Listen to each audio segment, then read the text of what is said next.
Welcome to Integrity Data. In this video, we're going to cover how to add an Auto Lunch Deduct policy.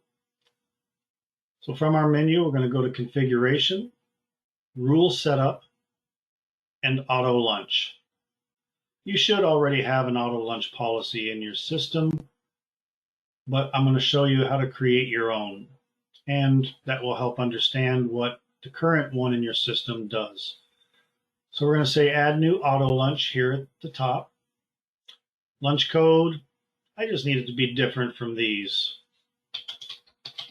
I don't want to have two that are the same because then there's not going to insert it. And if it did, you would have no way of discerning one from the other. Minimum time worked. How many minutes should the employee work without them manually taking a lunch? Should there be before we automatically deduct the amount that we're going to? So it could be 4 hours, it could be 6 hours. When deciding this, you have to determine if somebody leaves early, how early are they going to leave before you decide you're going to deduct a lunch or not.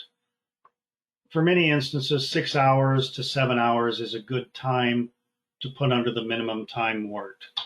So we'll just go with 6 hours. Lunch deduction, how many minutes do we want to deduct? 30, 45, 60. I'm going to put 60. That's going to match our 1 hour.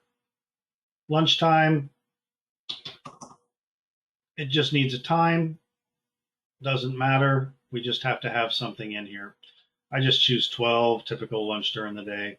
It's not going to affect the employee. It's not going to say they need to go at that time. It's not even going to signify that that is the time that the lunch was deducted. This is just a number that the system needs in the back end in order to insert the auto lunches. Deduct difference. If an employee takes 15 minutes of lunch, do we want the auto lunch rule to deduct the other 45 minutes to make it an even hour? Deduct multiple lunches. If they clock out for lunch, do we still want this to deduct after a certain number of hours? And again, deduct if punched.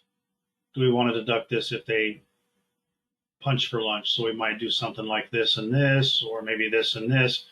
Normally, these are left blank. And what this means is here, if after 6 hours they have not clocked out for lunch, we're going to remove 60 minutes from their worked time for that day. So this is all we really need here in an auto lunch policy. We click Save. That shows up here, and like many of our other policies, we can assign multiple employees at once by clicking Assign Employees. We can click Filter, and that's going to bring up all of them. Or we could select Department and maybe just go to Marketing and then click Filter.